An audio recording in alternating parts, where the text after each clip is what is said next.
का स्वागत है। मैं हूं आपके साथ शुभेंदु सिंह। सत्ता में वापसी के बाद ही योगी सरकार तेजी से काम करने में जुट चुकी है। सरकार बनते ही योगी आदित्यनाथ अपने सभी मंत्रियों के लिए 100 दिन का एजेंडा सेट कर चुके हैं और अपने 100 दिनों के एजेंडे में योगी आदित्यनाथ ने साफ कर दिया है कि जनता को विश्वास में लेकर सभी कामों को तेजी से उन तक पहुंचाया जाए। और जिस एजेंडे को योगी आदित्यनाथ ने अपने मंत्रियों के लिए सेट किया उसे वो खुद देख रहे हैं। इसके लिए योगी आदित्यनाथ अब तक इस मुद्दे पर कई बैठकें कर चुके हैं और दिल्ली में भी बीजेपी के वरिष्ठ नेताओं को इसके बारे में जानकारी दे चुके हैं। वहीं आज फिर 100 दिन के एजेंडे के साथ छमाही और वार्षिक एजेंडा सेट करने के लिए योगी आदित्यनाथ सभी विभागों को साथ लेकर बैठे और उस पर गहन चर्चा की जा रही है। दरअसल बीजेपी का एजेंडा साफ है, जो काम किया जाए वो सीधे सीधे जनता तक तेज रफ्तार में पहुंचे और इसीलिए योगी आदित्यनाथ लगातार अपने मंत्रियों के साथ बैठकें कर रहे हैं।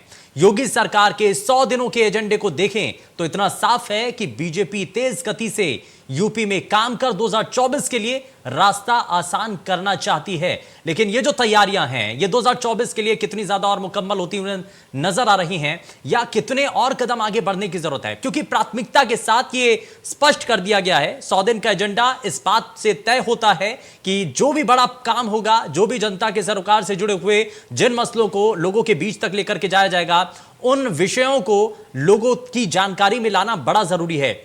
सिर्फ योजनाएं चला करके खाना पूर्ति नहीं करना है, बल्कि उन योजनाओं का लाभ जनता को कैसे मिले, जनता तक उन योजनाओं की जानकारी कैसे पहुंचे, ये बड़ी प्राथमिकता है। और इस प्राथमिकता के साथ अब आगे का एजेंडा सेट हो चुका है और बड़ा लक्ष्य है, क्योंकि काम होगा तभी काम पर वोट मिलेगा और इसी को आधार बनाते हुए 100 दिन का एजेंडा सेट कर दिया गया। मंत्रियों के साथ लगातार विभाग वाइज बैठकें भी की जा चुकी हैं, सभी के साथ मिलकर के भी बैठकें की जा चुकी हैं, प्लान तैयार हो चुका है। लेकिन योगी विकास को अब और भी ज्यादा रफ्तार देने जा रहे हैं और इसलिए तय किया जा चुका है, 100 दिन का एजेंडा सेट है। क्या काम आपको करना है, कैसे आपको काम करना है, समय के साथ आपको यानी कि डेडलाइन दी जा चुकी है और इस तय समय के अंदर आपको अपना काम अपने आप को प्रूफ करके भी दिखाना है। मंत्रियों के लिए एक बड़ी चुनौती है, खास करके उन मंत्रियों के लिए जो कि पहली बार इस कैबिनेट में शामिल हो पाए हैं और अब उनके सामने बड़ी चिंता और चुनौती इस बात को लेकर के है कि कदम ताल आपको मिलाना होगा। योगी आदित्यनाथ जिस रफ्तार के साथ काम करवाना चाहते हैं, जिस रफ्तार के साथ काम इससे पहले के कार्यकाल में उनके द्वारा किया गया, अब पहले की रफ्तार को और भी ज्यादा बढ़ाते हुए वो नजर आ सकते हैं। और यह माना जा रहा है कि 100 दिन के एजेंडे को सेट करने के साथ अब सभी मंत्रियों के लिए यह बड़ा जरूरी हो चुका है कि जो मुख्यमंत्री योगी आदित्यनाथ चाहते हैं, जिस काम को वो प्राथमिकता के साथ अपने आने वाले समय के अंदर, खास करके 2024 का वो बड़ा लक्ष्य है जिसमें वो दिखाना भी चाहते हैं, वो झलकना चाहिए, वो मंत्रियों के कामकाज में दिखना चाहिए और उसकी झलक नजर आनी चाहिए। लेकिन क्या असल मायने में ऐसा हो पाएगा और क्या जनता की जो जुड़ी हुई परेशानियां हैं उनमें धीरे धीरे कमी आ सकेगी? एक बड़ी संख्या में ऐसे बहुत सारे लोग हैं जिनकी अपनी अलग अलग परेशानियां हैं और उन्हीं परेशानियों को आधार मानते हुए अब क्या इन परेशानियों को दूर करने के लिए प्राथमिकता के साथ काम शुरू कर दिया गया है। प्लान तैयार हो चुका है, लेकिन अब रफ्तार तेज करने की जरूरत है। कैसे रफ्तार तेज होगी और क्या अगला कदम होगा योगी आदित्यनाथ का? 100 दिन के एजेंडा सेट करने के बाद योगी का प्लान अब परफेक्ट नजर आ रहा है।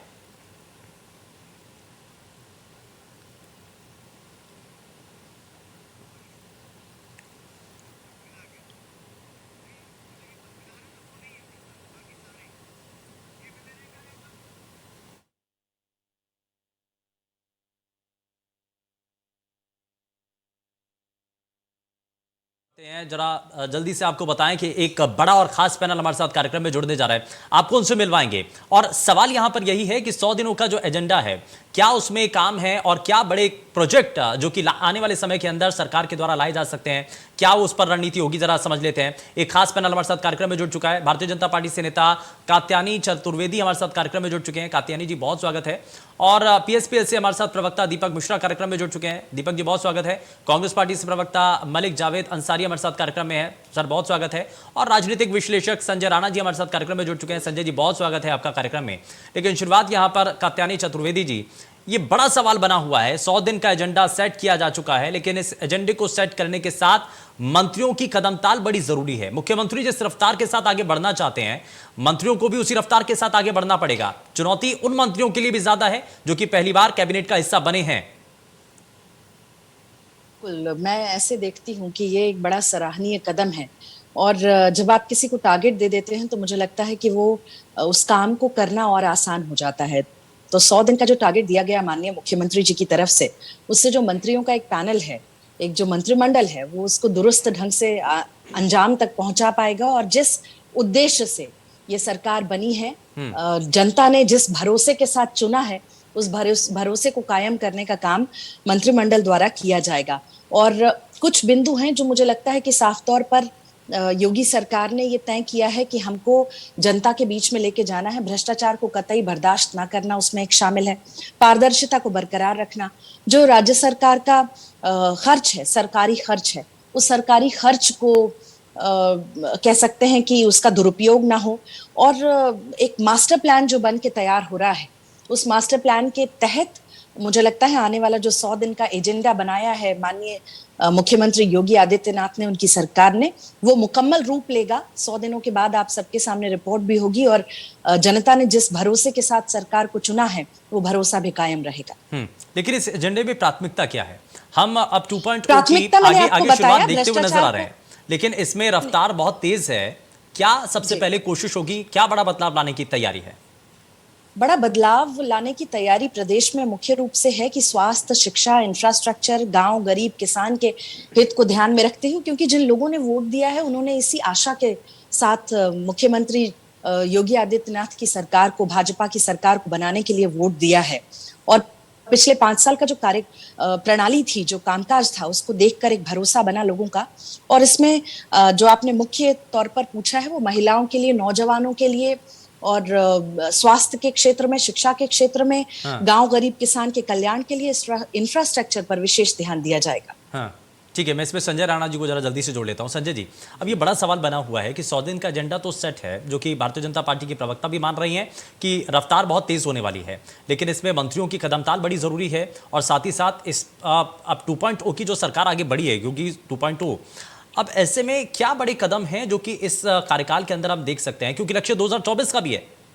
देखिए, ऐसा होता है कि जब भी हम कोई नई सरकार बनती है तो एक अपना लक्ष्य लेके चलती है और सबसे पहले ये बोलती है, आजकल जो आप फैशन ट्रेंड कह सकते हैं, 100 दिन का प्लान। देखिए, 100 दिन का प्लान बोल देने से कुछ होता नहीं है, तो प्लान को कैसे एग्जीक्यूट करेंगे, कैसे इंप्लीमेंट करेंगे और कैसे जनता तक पहुंचाएंगे, वो बहुत इंपॉर्टेंट है। इसके लिए योगी जी आई थिंक प्रतिबद्ध हैं, इसलिए उन्होंने एक मीटिंग ऑलरेडी कर ली है। दूसरी मीटिंग के लिए वो समीक्षा के लिए खास मंत्रियों को बुलाए हैं। हम खास मंत्रियों में सारे डिपार्टमेंट की बात इसमें बिल्कुल नहीं करूंगा।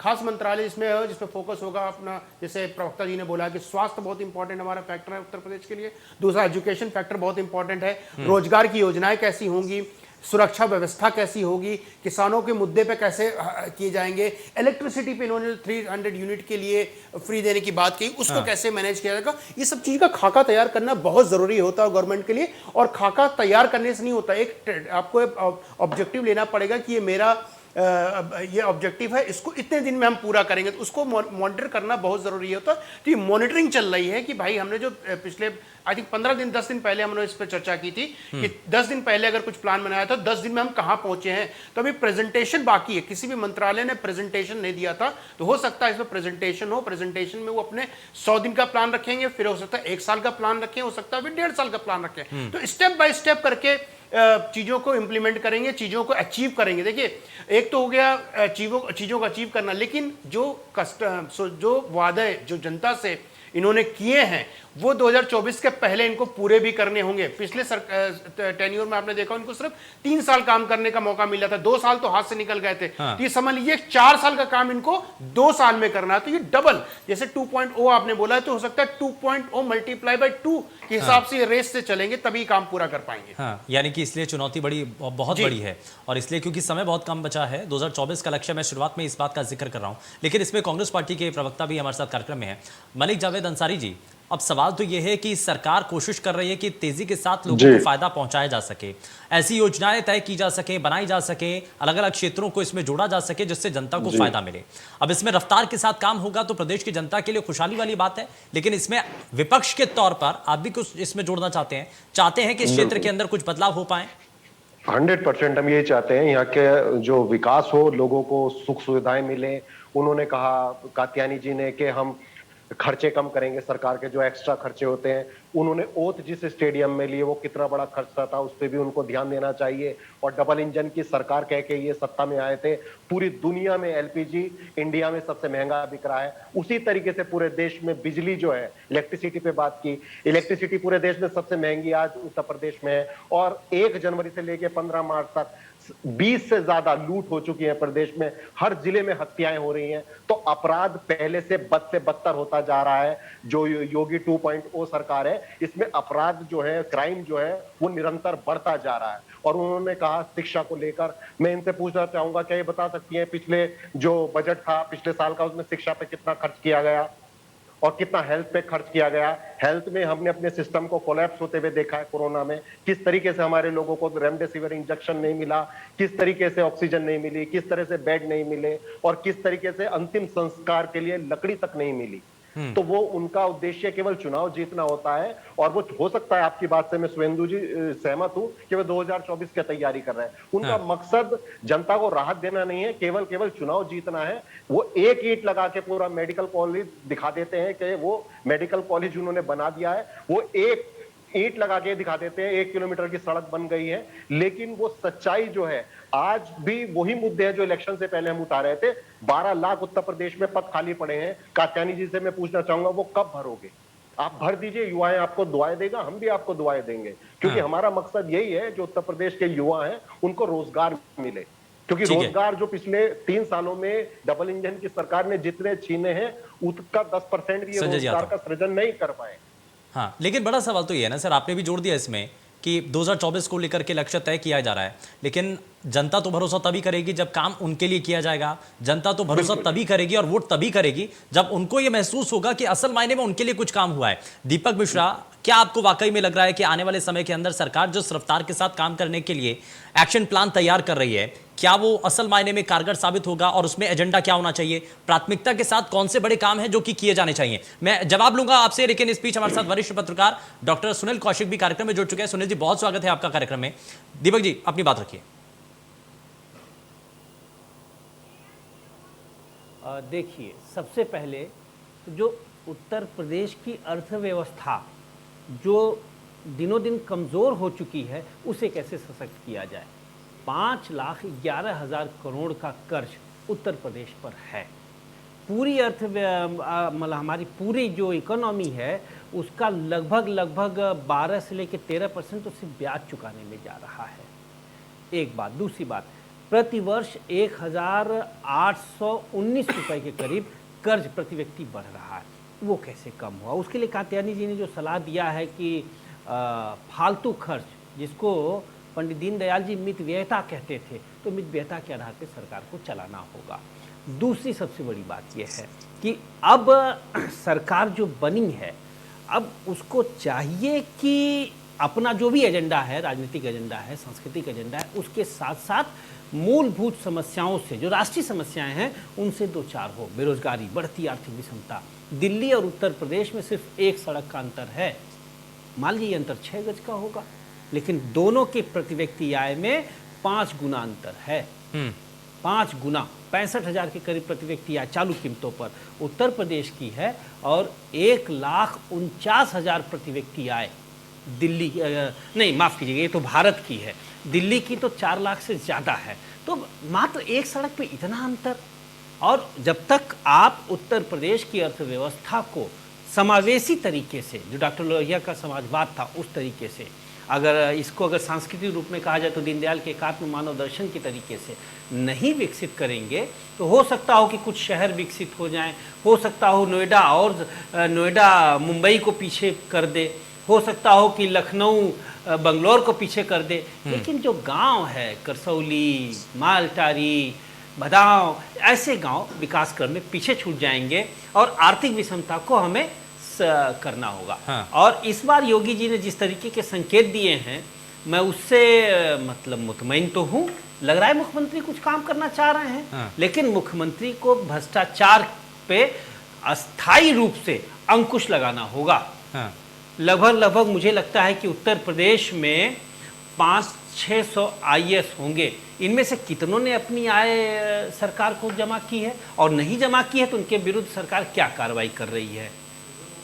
तो मूलभूत से प्रहार तगड़ा करना पड़ेगा। हाँ, कितने आईएएस और कितने आईपीएस, पिछली बार भी इन्हीं की सरकार थी। हाँ। और भ्रष्टाचार से मुक्त सरकार तो नहीं थी, भ्रष्टाचार के आरोप में कई मंत्री हटाए गए।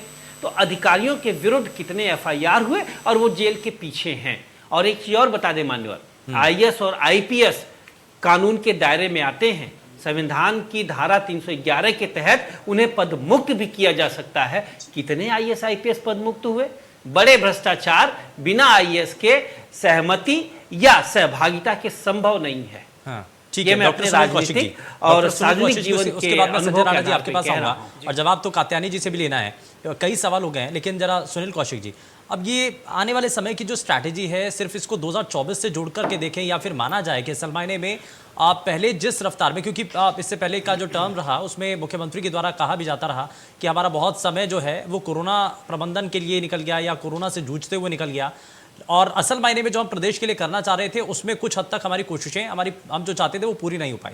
लेकिन अब ये वो कार्यकाल है जिसमें वो जो चाहते हैं, जो उनका विजन है वो करके दिखाएंगे, और वही वो जो चाहते हैं, जो उनकी मंशा है, वो तय अभी शुरुआत के दिनों से ही कर दिया गया है।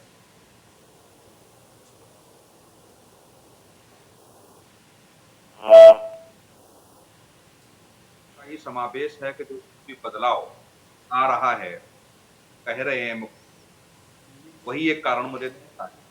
और सुबेन जी, पिछली बार देखा होगा जीरो टैक्स पे बहुत सारे आरोप, और ये आरोप लगे कि सरकार चला रही है। पहली बार इस देश के इतिहास में हुआ कि पार्टी की सरकार है, उसकी पार्टी के विधायक सरकार करने पर बैठे। तो ये बिल्कुल समझना पड़ेगा, सरकार और पार्टी के बीच जब तक समन्वय नहीं होता तब तक सरकार अच्छे से काम नहीं करती। क्योंकि अधिकारियों की समीक्षा नहीं कर पाते, उनके मंत्रिमंडल समीक्षा नहीं कर पाते। निश्चित तौर से विधायक, पार्टी के कार्यकर्ता और जनता ही समीक्षा कर पाती है कि वास्तव में धरातल पर काम हो रहे हैं कि नहीं। और ये बिल्कुल मूल कारण रहा है कि पिछली बार जो सरकार की चीजें रही, जिसका भारतीय जनता पार्टी के तमाम नेताओं ने समय समय पर आरोप भी लगाए, जिस तरीके से ब्यूरोक्रेसी ने नहीं सुना उसके बारे की समस्याओं का समाधान नहीं किया। जनता की तमाम रही कि मुख्यमंत्री ने अपना पोर्टल शुरू किया, पोर्टल पे अधिकारी लिखते थे, काम पूर्ण हो गया, समस्या खत्म हो गई, लेकिन धरातल पर देखा जा सकता है समस्या का समाधान ही नहीं। ऐसे हजारों नहीं लाखों ऐसे एग्जाम। तो मुख्यमंत्री जी का दूसरा कार्यकाल है और जनता से जुड़े हुए जहां तक 16 के आसपास जो मंत्रालय हैं, जनता को कनेक्ट करते हैं, जनता से संबंध होते हैं, जनता से रोजमर्रा की जरूरतों के संबंध में काम होते हैं।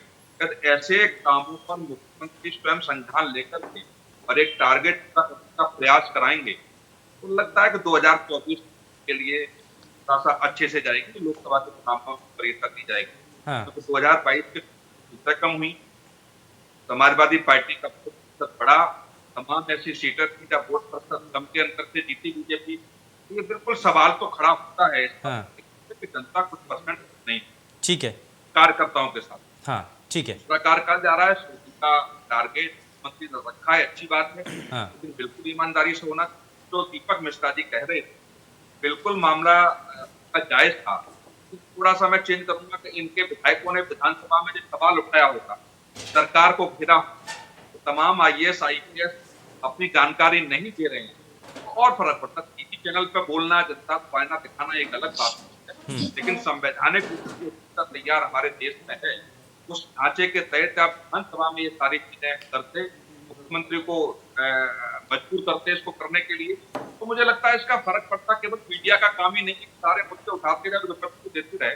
तमाम विपक्ष का काम तो होता है कि जहां सदन चल रहा है, सदन में ऐसी समस्याओं का वो अपनी आवाज में उठाए। और मुझे लगता है कि जब तक ब्यूरोक्रेसी कंट्रोल नहीं हो, ब्यूरोक्रेसी अपने आप में जिम्मेदारी नहीं सकती, तमाम ऐसी व्यवस्थाएं हैं जहां जनता तक हम नहीं पहुंच। ठीक है, जनता के साथ जोड़ करके योजनाओं को आगे बढ़ाने की कोशिश होनी चाहिए। प्राथमिकता के साथ कुछ काम है, उनको लेकर के भी हम चर्चा करेंगे, लेकिन जरा जल्दी से एक रिएक्शन में कात्यायनी चतुर्वेदी जी आपसे लेना चाह रहा हूं। सवाल कई हैं, आप ये आरोप लग रहे हैं कि इससे पहले का जो कार्यकाल था, भ्रष्टाचार को लेकर के सवाल तो विपक्ष के आज भी उठा रहा है, कह रहे हैं कि आपको सबसे पहले प्राथमिकता के साथ अपराधियों के ऊपर अंकुश लगाने की जरूरत है, लॉ एंड ऑर्डर की जो सिचुएशन बिगड़ी हुई है उसको सुधारने की जरूरत है, किस किस पर आप फोकस करेंगे? देखिए, हम सब सारी चीजों पर फोकस करेंगे और ये कमाल की बात है, मुझे आश्चर्य होता है ये बात सुन के कि हमें अपराधियों पर लगाम लगाने के लिए अगर कहा जा रहा है तो इतने वरिष्ठ पैनल हमारे साथ हैं जिन्होंने इससे पहले की भी सरकारों को देखा है काम करने की, उनकी जो कार्यशैली है उसको भी देखा है। ये बड़ा गर्व होता है ये कहते हुए, एक देश के नागरिक के तौर पर, अगर मैं उत्तर प्रदेश के नागरिक के तौर पर ये बात कहूं तो करीब 35 साल बाद ऐसा संयोग हुआ कि उत्तर प्रदेश में दोबारा मुख्यमंत्री भारतीय जनता पार्टी के बने हैं। इससे पहले के 5 साल के कार्यकाल में ये आरोप लगा रहे थे कांग्रेस के हमारे भाई अंसारी साहब की रोजगार के लिए क्या किया, तो मैं आपको बताती चलूं कि पहले के जो कार्यकाल में 5 लाख नौकरियां दी गई और करीब 2.5 करोड़ लोगों को एमएसएमई और ओडीओपी के माध्यम से प्रत्यक्ष अप्रत्यक्ष रूप से उन्हें जोड़ा गया, काम दिया गया उन्हें। साथ साथ ये भी बताती चलूं, आपने कहा भ्रष्टाचार पर नकेल लगाने के लिए, तो प्रतिबद्ध है भारतीय जनता पार्टी की सरकार भ्रष्टाचार पर लगाम लगाने के लिए, नकेल कसने के लिए। और मुझे लगता है कि शायद इसी के तहत 100 दिन का एक टारगेट दिया गया है अधिकारियों और हमारे जो मंत्रिमंडल है उन सबको, कि किसी भी तरह की कोई लापरवाही ना हो पाए, क्योंकि प्रदेश की जनता ने बड़े स्नेह के साथ एक बार फिर से माननीय मुख्यमंत्री योगी आदित्यनाथ जी को चुना है, भाजपा की सरकार चुनी है। और मुझे लगता है कि जो भी ये विषय सामने आए कि रोजगार पैदा करना, मैं आपको बताती चलूं कि सरकार की योजना है कि अगले 5 वर्षों में करीब 5 करोड़ रोजगार लोगों को मुहैया कराए जाए, नौजवानों को। और लॉ एंड ऑर्डर की सिचुएशन को पहले से बिल्कुल दिया है, बिल्कुल दिया है। अंसारी जी जरा जल्दी से काउंटर कीजिए। आपको याद होगा 2018-2019 में उत्तर प्रदेश में एक इन्वेस्टर्स मीट हुई थी जिसमें तमाम विदेशी कंपनियां आई। उसमें कुछ नहीं आया है। अंसारी साहब अपनी जानकारी दुरुस्त करते हुए चलिए, तमाम बड़ी कंपनीज हैं जो नोएडा में अभी सैमसंग ने अपना काम भी शुरू कर दिया, मथुरा में हाल ही में पेप्सिको ने अपनी इंडस्ट्री डाल दी और काम शुरू हो गया, आगरा में अभी चाइना की एक कोई जूते की कंपनी है, मुझे नाम याद नहीं आ रहा है, वो शिफ्ट हो गई, वहां पर काम शुरू हो गया। इस तरह से माइक्रोसॉफ्ट से लेके पेप्सिको और एमएक्यू जैसी तमाम बड़ी कंपनीज उत्तर प्रदेश का रुख कर रही हैं, उसका असर देखा जा रहा है। मैं कहती हूँ कि आप लोग जरूर बड़े जानकार हैं, लेकिन जानकारी जवाब ले लीजिए। यही सारी कमियां थी जिसकी वजह से 10 साल के शासन के बाद आज कांग्रेस को घर बैठने की नौबत आ गई है, जनता ने भरोसा तोड़ दिया। जी ठीक, अंसारी जी, केंद्र में आपकी सरकार है और जो एमएसएमई ठीक है, एमएसएमई मंत्री जो है उन्होंने बयान दिया, उन्होंने सर्वे कराया था, उन्होंने कहा 66% देश की जितनी भी एमएसएमई थी हमारे उद्योग, वो 66% बंद हो गए। जो मुरादाबाद में पीतल उद्योग था वो बंद हो गया, खेल व्यापार का काम था यहाँ पे मेरठ में वो बंद हो गया, बनारस में बनारसी साड़ी बनती थी वो बंद हो गया, भदोही में कारपेट का काम होता था वो बंद हो गया, कानपुर और आगरा में लेदर का काम होता था वो बंद हो गया। तो आपने 2.5 करोड़ रोजगार कहाँ दे दिए, ये तो बता दीजिए मुझे। मैंने कहा 2.5 करोड़ एमएसएमई ओडीओपी के माध्यम से आप पता करें, छोटे जिलों में, छोटे जिलों में, छोटे डिस्ट्रिक्ट में, छोटे डिस्ट्रिक्ट में कोई मोमबत्ती का काम कर रहा है, कोई अगरबत्ती बनाने का काम कर रहा है, जो महिला स्वयं सहायता समूह है उसके माध्यम से काम हो रहे हैं। मेरी मत मानिए, नहीं, मैं अपने मंत्री की बात बिल्कुल मानूंगी। फिलहाल हम उत्तर प्रदेश की चर्चा करने यहाँ पर बैठे हैं, उसकी चर्चा यदि आप करने के लिए तैयार हैं तो करिए। जब इस विषय पर बात होगी, केंद्र की सरकार की योजनाओं के बारे में बात होगी तो हम उस पर भी करेंगे। हमें ये भूलना नहीं चाहिए, हमें ये भूलना नहीं चाहिए कि 2 साल कोरोना। अच्छा ठीक है, मैं संजय जी को जरा जल्दी से जोड़ देता हूँ। ठीक है कात्यायनी जी और अंसारी साहब एक मिनट जरा। ठीक है संजय जी, संजय राणा जी, अब ये तो सवाल उठ रहा है कि रोजगार को लेकर के जो संकट था उसको दूर करने के लिए, क्योंकि कोरोना के बाद तो हर देश की, हर प्रदेश की स्थिति कुछ ऐसी ही थी, लेकिन अब वापस से चीजें जब पटरी पर आ रही हैं तो प्राथमिकता के साथ रोजगार पर भी काम करने की जरूरत है। देखिए ऐसा है कि मैं बार बार हर डिबेट में ये रिक्वेस्ट करता हूं जो अपोजिशन पार्टी है कि मुद्दों के साथ आए और भ्रमित ना करे किसी भी जनता को। अभी हमारे मित्र बोल रहे थे कांग्रेस के प्रवक्ता की सीएनजी वर्ल्ड में सबसे महंगा हिंदुस्तान में, तो जाके अपना डेटा सेट कर लें कि इनको नहीं पता है सबसे। अरे सर सुन लीजिए, नहीं सुनिए, जब डेटा लेके नहीं बैठते, देखिए सर हिंदी बोला था, गलत मत करिए, आप पूरी बात सुन लीजिए उसके बाद मेरा काउंटर करिएगा। एक पॉइंट आपको भी गलत बोल रहे हो ना आप। नहीं सर आप बोल रहे हो सीएनजी बोल रहे हैं, सुन तो लीजिए, सुन लो सर, सुन लो ना। प्रॉब्लम तो यही है देश में कि सुनना ही नहीं चाहते हैं और टीवी पे आके सिर्फ बातें करते हैं। हमारे मित्र बोल रहे थे समाजवादी पार्टी के पर कैपिटा इनकम, इनको बड़ा जान करके खुशी होगी कि 2011-12 में पर कैपिटा इनकम 35,000 रुपए थी उत्तर प्रदेश की, और जब ये छोड़ के गए थे 17 की बात करें 52,000 रुपए थी। तो किस बात की बात करते हैं कि ऐसा होता है कि आप हर समय ना कुछ तथ्यों को लेकर के बैठे जिसमें तथ्य हो, जिसमें सच्चाई हो, जिसमें हम चर्चा कर सकें। नंबर 1, अगर कोई चीज पास्ट में नहीं हुई है इसका मतलब नहीं कि फ्यूचर में भी ना करें। अब इनको रोजगार पे आते हैं, भैया मैं आपको मैं बीजेपी प्रवक्ता ने क्या कहा उस पर नहीं जाता हूं, मैं अपनी जो नॉलेज है उस पर बता रहा हूं। माइक्रोसॉफ्ट उत्तर प्रदेश में आ रही है, सॉरी नोएडा में आ रही है, गूगल आ रही है, इन्वेस्टमेंट अभी कल ही हुआ 5,000 करोड़ रुपए का जो एक कंपनी रोबोट बनाएगी। सर मैंने इसी बात का जिक्र किया, मैडम इनको मैं सारे आंसर दे देता हूं। का जिक्र किया, देखिए ऐसा होता है कि आप विपक्ष में बैठे हुए हैं तो आपका एक कर्तव्य है कि सरकार को अगर वो काम नहीं कर रही उनको सदन में घेरे, जो आप कभी नहीं करते। और सिर्फ आपके टीवी पे डिबेट पे करके न्यूज़पेपर पे ट्विटर की राजनीति नहीं होती है। हमें समझना पड़ेगा कि अगर वो प्लान बनाते हैं, प्लान को देखिए, आप 100 दिन वेट कर लीजिए, अगर वो प्लान अगर आपके सबके सामने साबित हो जाएगा, अगर वो गलत करते हैं आप सदन में उठाइए, हम लोग आपके साथ देंगे, हम आपके साथ बैठ करके इनको घेरेंगे कि क्यों नहीं काम कर रहे हैं। लेकिन ऐसा नहीं है कि सरकार ने काम नहीं किया है। मैं आप एमएसएमई की बात कर रहे थे सर, एमएसएमई की बात कर रहे थे सर, मैं आपको बता दूं, मैं एमएसएमई के माध्यम से तकरीबन 100 लोगों को खुद रोजगार देता हूं, 100 लोगों को, जो 2019 में नहीं था, तो आज मैं खुद दे रहा हूं। ऐसे बहुत सारे रोजगार हैं। मैं कभी नौकरी करता था, मंत्री संसद में झूठ बोल सर मंत्री सी बात नहीं कर रहा, मैं तथ्य पे बात कर रहा हूं। सारे तथ्य मैं आपको दे सकता हूं, जब मांगोगे गूगल में जाओ, जाके चेक कर लो। देखिए हमें क्या करना है, सकारात्मक राजनीति करनी है। हमें प्रदेश, देखिए अगर आपकी बातें इतनी अच्छी और सत्य होती, आपकी बातें इतनी अच्छी और सत्य होती तो आपको लोग वोट देते। आपके 97% प्रत्याशियों की जमानत जब्त हो गई। क्यों जब्त हो गई? क्योंकि आपकी कथनी और करनी में अंतर है। राजनीति कर रहे हैं, हम राजनीति नहीं कर रहे सर, आप सत्य नहीं बता रहे। क्यों बन रहे हो आप? हमें बीजेपी के प्रवक्ता बनने की जरूरत नहीं, मैं तो आप देख नहीं पा रहे। बताइए। अच्छा नहीं, एक चीज तो है, इन्होंने ये कहा था कि जैसे हम इलेक्शन जीतेंगे गन्ना किसानों का भुगतान करेंगे, हुआ? बिल्कुल, मैं आपको उसका भी आंसर दे रहा हूं सर, सुन लीजिए, आंसर लेंगे आप। आंसर मैं देता हूं सर। समाजवादी पार्टी के सरकार में 95,000, मैं सबका तथ्य देता, 95,000 करोड़ रुपए का भुगतान हुआ था और 16 और 17 का भुगतान नहीं हुआ था। इनकी सरकार में 1,45,000 करोड़ रुपए का भुगतान हुआ। हाँ, इन्होंने कमिटमेंट दिया था 14 दिन में भुगतान करेंगे, लेकिन वो नहीं कर पाए। ये आपकी बात सत्य है, उसको लेकर के घेरिए इनको। अभी इन्होंने फिर प्रॉमिस किया कि 14 दिन में करेंगे, अगर 14 दिन में ना करती है आप उतरिए रोड पे, प्रधानमंत्री और चीफ मिनिस्टर का बंगला घेरिए, देखिए कैसे नहीं कार्य करते। तरीका होता काम करने का, झूठ नहीं बोलना चाहिए। टीवी पे आके सत्यता रखिए, सत्य से बात करिए, डेटा के साथ रखिए। सरकार आपके साथ झूठ नहीं बोला, तथ्यों पे आधारित बयान दिए मैंने, केंद्रीय मंत्री का बयान बताया।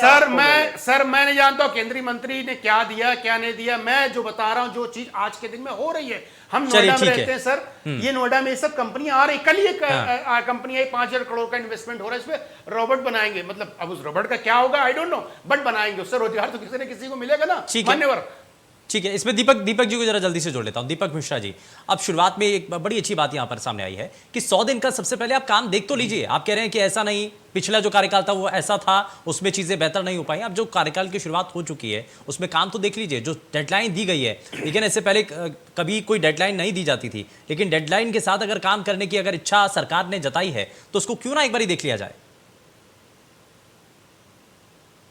दीपक जी, तो किसने मना किया है? कौन कह रहा है कि हम सड़कों पर उतर के काम नहीं करने देंगे? किसने कह दिया है कि हम विधानसभा ठप कर देंगे? लेकिन लोकतंत्र में एक चर्चा स्वस्थ होनी चाहिए ना।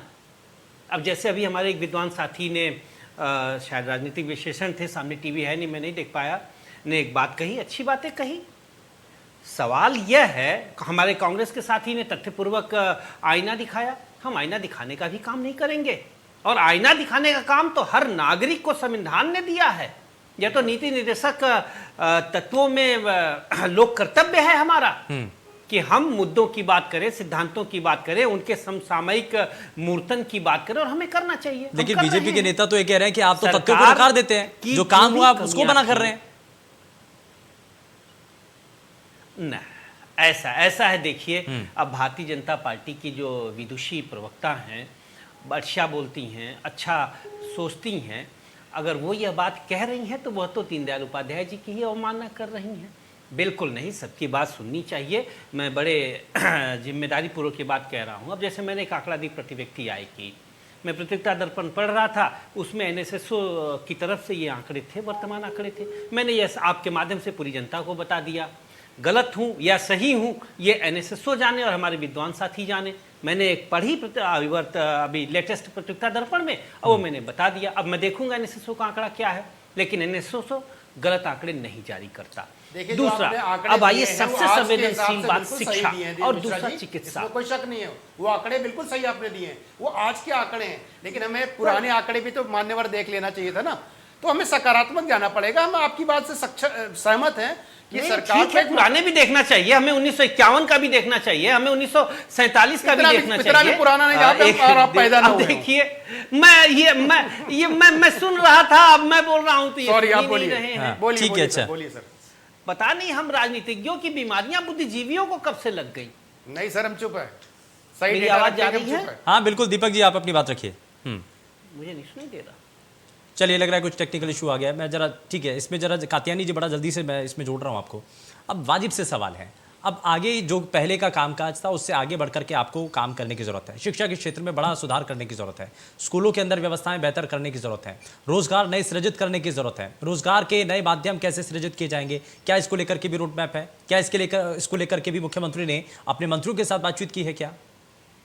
जी हाँ, बिल्कुल, ये आपने बहुत अच्छी बात कही है और ये मैंने पहले ही बोल दिया था कि प्राथमिकता के तौर पर शिक्षा, स्वास्थ्य और गरीब किसान कल्याण के लिए, महिलाओं के लिए, नौजवानों के लिए प्राथमिकता के आधार पर मंत्रियों को निर्देश जारी किए गए हैं। साथ ही आपको ये भी बताते चलूं कि 100 दिन में, इसी 100 दिन में आपने भी खबर पढ़ी होगी, देखा होगा, माननीय मुख्यमंत्री जी ने कहा है कि 10,000 से अधिक युवाओं को सरकारी नौकरी प्रदान किया जाए और सेवा चयन बोर्ड को इन अगले 100 दिनों में ये निर्देश जारी किए गए हैं कि जहां पर भी भर्तियां होनी है उन सबका एक खाका तैयार करें, डाटा तैयार करें और भर्तियां निकालें और जो युवा हैं, जो नौजवान साथी हैं, उनको रोजगार मुहैया कराने का काम करें।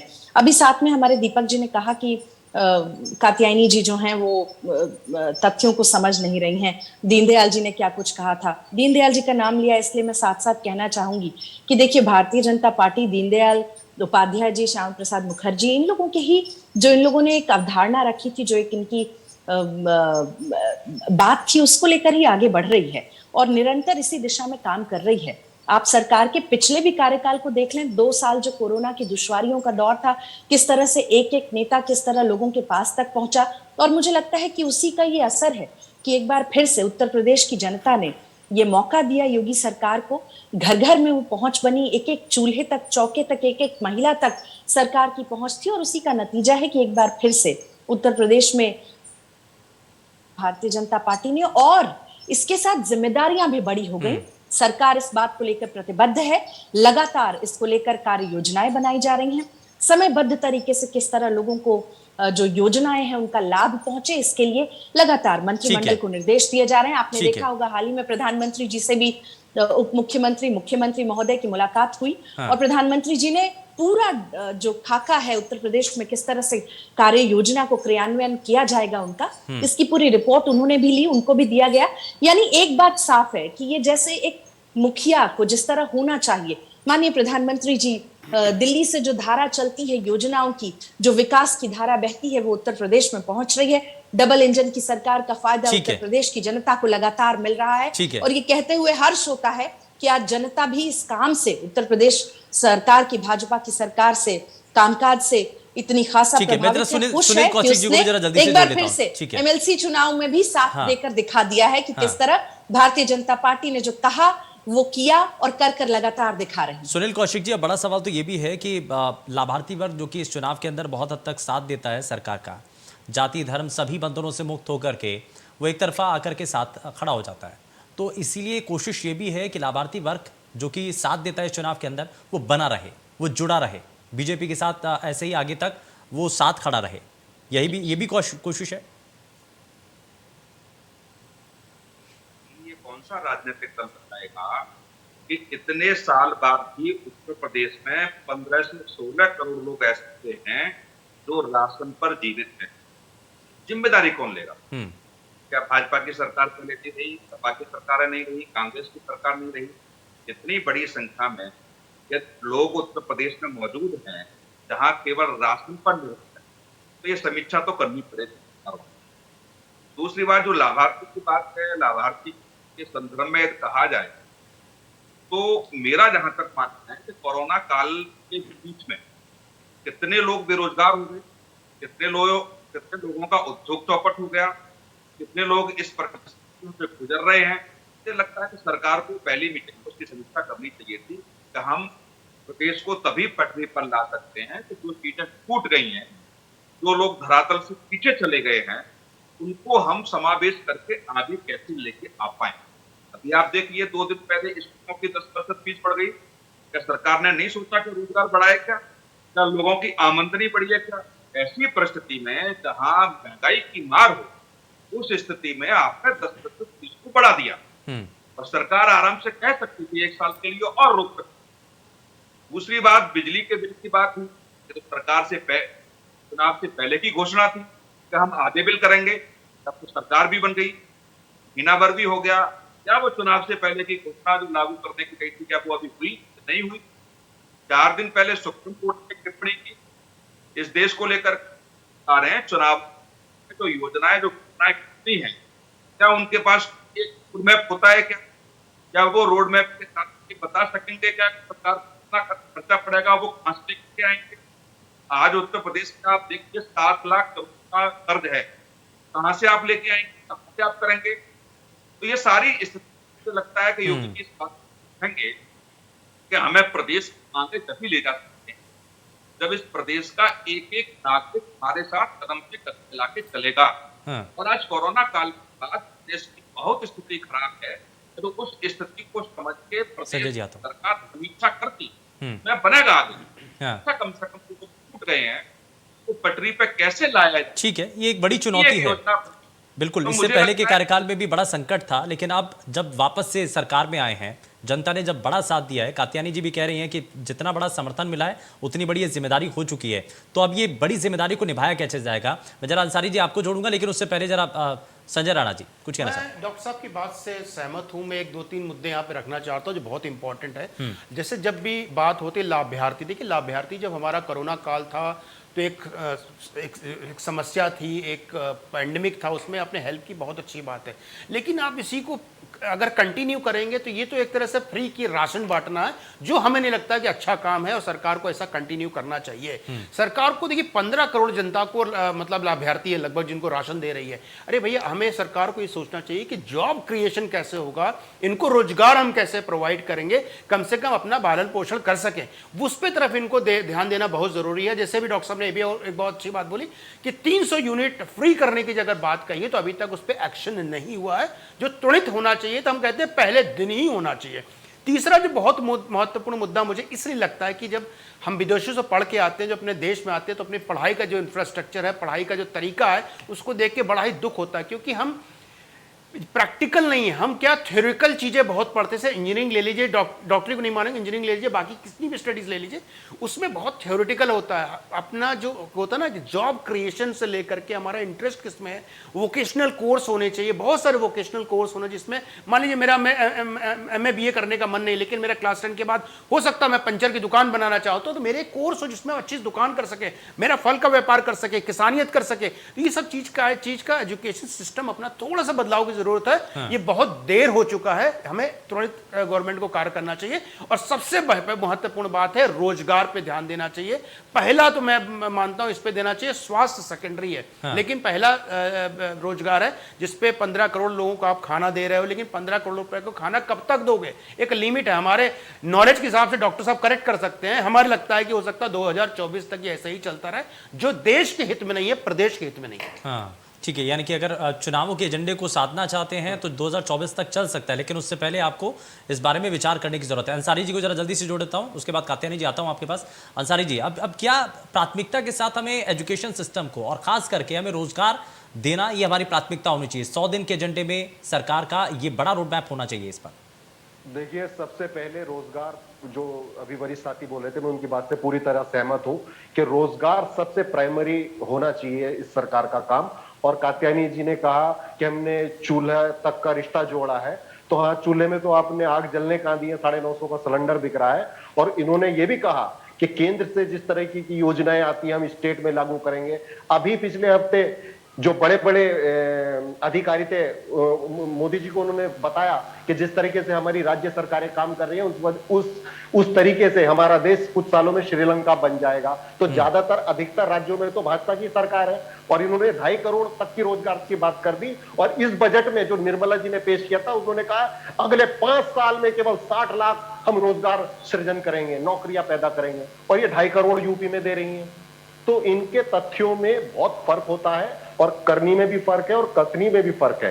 तो ये किसी भी तरीके से केवल भ्रमित करने में माहिर है, मास्टर है, और ये अपनी बातों को इस तरीके से रखते हैं कि वो जनता के घर तक पहुंचती है। इस बात से मैं सहमत हूं, इनकी मार्केटिंग बहुत अच्छी है और हमारे सही बात को भी नकारते हैं लोग, और ये हमारे सुझाव को कभी एक्सेप्ट नहीं करते। आज जितने भी पैनलिस्ट हैं, सारे वरिष्ठ हैं, मुझसे सब बड़े हैं उम्र में, सबने एक ही बात की, रोजगार पे ध्यान देना होगा। तो मैं फिर उनसे निवेदन करता हूं कि रोजगार पे ध्यान दीजिए। ठीक है, दीपक मिश्रा जी, आपको जो बात रोजगार पर क्या रोड मैप है, क्या इस पर भी विचार किया जा रहा है? अभी तक की जितने बैठकें हुई हैं, क्या उसमें इसको लेकर के कोशिश की जा रही है कि कैसे नए रोजगार के जो है रास्ते वो खोले जा सकें?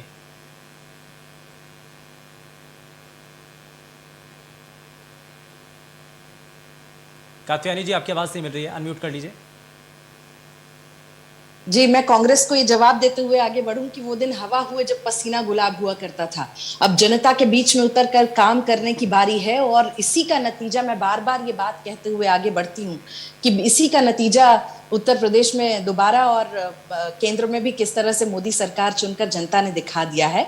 और रही बात रोजगार की, मैं लगातार ये बात कह रही हूँ कि रोजगार के नए अवसर किस तरह से लोगों को दिए जाएं, मुहैया कराए जाएं, इस पर सरकार प्रतिबद्ध है। और आपको बताते हुए चलूं कि मुख्यमंत्री युवा स्वरोजगार योजना के तहत जो युवा रोजगार करना चाहते हैं, अपना काम करना चाहते हैं, ये आंकड़े भी पढ़ने की आवश्यकता है कि उनको 25 लाख रुपए का लोन मुहैया कराने की उत्तर प्रदेश सरकार ने ये बात आगे रखी थी, और लोगों ने उसका फायदा भी लिया है, लाभ भी लिया है। लगातार काम हो रहे हैं। जिन लोगों ने नौकरियां छोड़ी थी कोरोना की दुश्वारियों के दौर में, सरकार ने लगातार मुस्तैदी के साथ खड़े होकर, उत्तर प्रदेश देखिए एक सबसे बड़ी आबादी वाला प्रदेश है, करीब 25 करोड़ लोग उत्तर प्रदेश में रहते हैं, और उसके बावजूद सरकार ने किस तरह से अपनी प्रतिबद्धता दिखाई, किस तरह से अनुशासन में रहकर काम किया, वो सबके सामने है।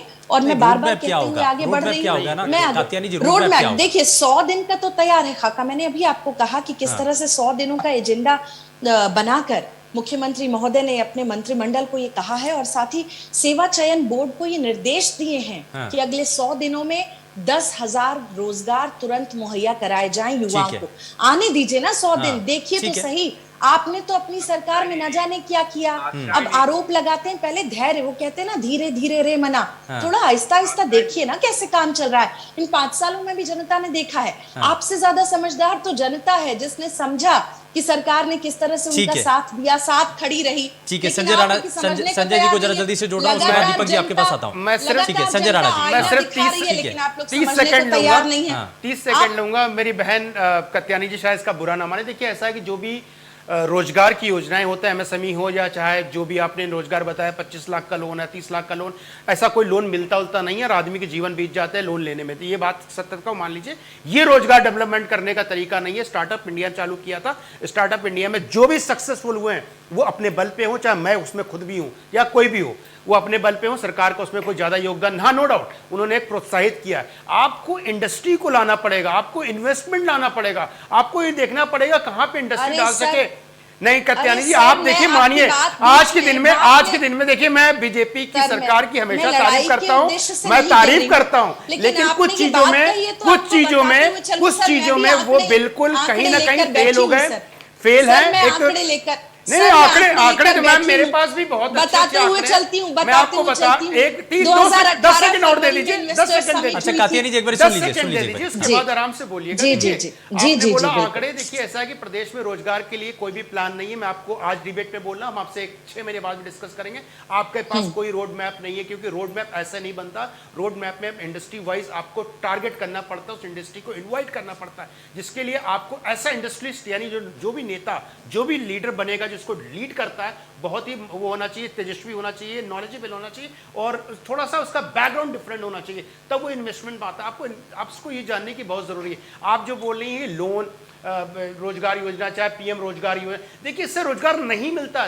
10 लाख में कौन सी इंडस्ट्री बनती है, कौन सा रोजगार बना लेंगे, हमें बता दीजिए। नोएडा में एक रेस्टोरेंट नहीं खोल सकता मैं, एक चाय की दुकान नहीं मिलती है, तो किस रोजगार की बात कर रही है? देखिए इससे नहीं है। सरकार जिस पैसे को इन्वेस्ट कर रही है, हम कहते हैं इंडस्ट्री को लाने में इन्वेस्टमेंट करे, इंडस्ट्री को बुलाने में इन्वेस्टमेंट करे, बड़ी बड़ी फैक्ट्रियां लगाने में इन्वेस्टमेंट करे, लोगों को। देखिए हमारे पास एक 10 सेकंड और दे दीजिए, बहुत बड़ा इंपॉर्टेंट था चाइना, जब मैन्युफैक्चरिंग हब है वर्ल्ड का, जब उसके इंडस्ट्री हट रहे थे, मैन्युफैक्चरर्स मूव आउट हो रहे थे, हमारे देश के लिए बहुत बड़ा गोल्डन एक बड़ा अच्छा ऑप्शन बना। शायद हम लोगों ने उसको मिस कर दिया, और वो अगर हो जाता तो शायद हम प्रदेश की बात नहीं कर रहे, हम तो कहते देश के सारे लोगों को रोजगार मिलता, हम सब नवयुवकों को रोजगार मिलता, सबका फायदा होता। वो एक बड़ा अच्छा वैक्यूम बना था उस वक्त, हालांकि हवा भी खूब बनी थी, लेकिन उतना स्पेस हम कवर नहीं कर पाए। क्या दीपक जी को जरा जल्दी से मैं जोड़ लेता हूँ। दीपक जी, अब इसमें प्राथमिकता के साथ और क्या कदम उठाने की जरूरत है? पहला रोजगार, दूसरा शिक्षा, उसके बाद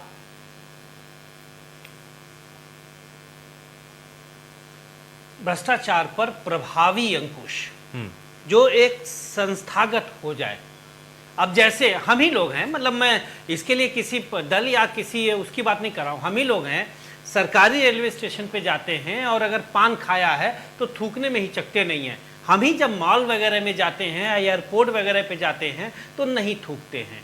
तो एक नागरिक बोध खड़ा करना होगा, और कई ऐसे मुद्दे हैं जो हम लोगों के अंदर की विषमता के भाव को, वैषम्य को बढ़ाते उनको कम करना पड़ेगा। सामाजिक स्तर पर ये हम सबकी जिम्मेदारी है, अकेले भाजपा की नहीं है, अकेले सपा की नहीं है, अकेले प्रसपा की नहीं है, सबकी जिम्मेदारी है कि एक आदर्श नागरिक वोट डाला जाए। कहाँ खो गए वो ख्वाब? अब जैसे कहाँ तो तय था चरागाह हर एक घर के लिए, कहाँ चराग मयसर नहीं शहर के लिए। हम आज भी आज़ादी के अमृत महोत्सव बनाने के दौर में जा रहे हैं, और हम आज भी शिक्षा, चिकित्सा जैसे सवालों पर खड़े हैं। यही तो ख्वाब देखा था अशफाकुल्लाह खान ने, वो तो प्रधानमंत्री बनने का ख्वाब देखा नहीं था। रामप्रसाद बिस्मिल के साथ जो शहीद हुए, उन्होंने राष्ट्रपति बनने का ख्वाब तो देखा नहीं था। एक ही ख्वाब था, उरूज़े कामयाबी पर कभी हिंदुस्तान होगा। उरूज़े कामयाबी ने कि दुनिया में हिंदुस्तान नंबर 1, नंबर 2 होगा। आज क्या है? प्रति व्यक्ति आय में हम 146 देशों से पीछे हैं, ठीक है, 145। पीपीपी के आधार पे देखा जाएगा तो 152-53 देशों से पीछे। ठीक है दीपक जी, थोड़ा समय थोड़ा जरा सुनील जी को मैं फाइनल कमेंट जरा सुनील जी से ले लेता हूं।